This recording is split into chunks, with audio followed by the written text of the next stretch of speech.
రీసెంట్‌గా కేంద్ర ప్రభుత్వం 3 లాంగ్వేజ్ సిస్టమ్‌ని ఏర్పాటు చేసింది. అదేంటంటే ఒకటి మదర్ టంగ్, రెండవది హిందీ, థర్డ్ వచ్చేసి ఇంగ్లీష్. ఈ 3 లాంగ్వేజ్ సిస్టమ్‌ని దేశవ్యాప్తంగా ఇంప్లిమెంట్ చేయడానికి 2020లో నేషనల్ ఎడ్యుకేషన్ పాలసీని తీసుకురావడం జరిగింది. ఇందులో భాగంగా మాతృభాష ఏదైతే ప్రాంతీయ భాష ఉందో దానికి అస్తిత్వం కోల్పోతుందని కొన్ని సౌత్ ఇండియన్ స్టేట్స్లో హిందీని అపోజ్ చేయడం జరిగింది. ఇందులో ముఖ్యంగా ఏంటంటే గ్లోబలైజేషన్, తర్వాత మైగ్రేషన్, తర్వాత సోషల్ చేంజెస్ వల్ల 40% పైగా స్థానిక భాషలు ఏదైతే ఉన్నాయో అవి అస్తిత్వాన్ని కోల్పోవడం జరిగింది. దీన్ని గ్లోబల్గా కంపేర్ చేస్తే యునెస్కో ప్రాంతీయ భాషను ప్రోత్సహించడానికి ఒక ప్రాథమిక హక్కుగా ప్రోత్సహించడం జరిగింది. ఇందులో భాగంగా ఇందుకు కావలసిన మెయిన్ ఆబ్స్టకిల్స్ ఏంటంటే ప్రాంతీయ భాషలో విద్యా వసతులు సరిగా లేవు, బోధనా వసతులు కానీ దీనికి సంబంధించిన కొన్ని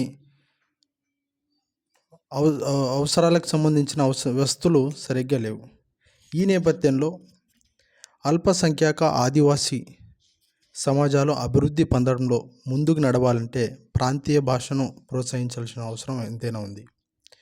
ఇప్పుడు మారుతున్న గ్లోబలైజేషన్ తర్వాత ప్రపంచీకరణ వల్ల ఉద్యోగ సాధనలో కంపల్సరీగా ఇంగ్లీష్ మ్యాండేటరీగా అయింది.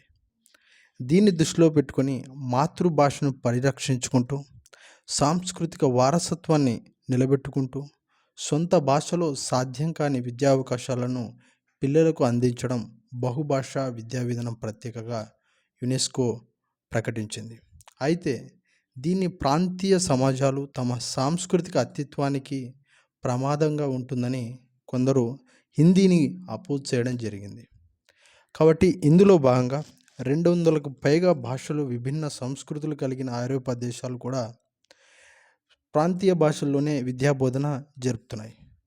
కాబట్టి దీన్ని దృష్టిలో పెట్టుకొని మాతృభాషను తప్పనిసరిగా ఇంప్లిమెంట్ చేసే విధంగా ప్రభుత్వాలు తర్వాత కొన్ని అమ్మ భాషలోనే బోధిస్తూ ఆంగ్లంలోనూ చదువుకోవడానికి వీలు కల్పిస్తున్నాయి. కాబట్టి ఏదైతే స్టెమ్ కోర్సులు ఉన్నాయో science and technology, mathematics and engineering, ఈ కోర్సులను మాతృభాషలో బోధించడానికి చాలా కష్టంగా అవుతుంది. కాబట్టి ఇందులో ఇంగ్లీష్ అనేది మ్యాండేటరీగా తీసుకోవడం జరిగింది.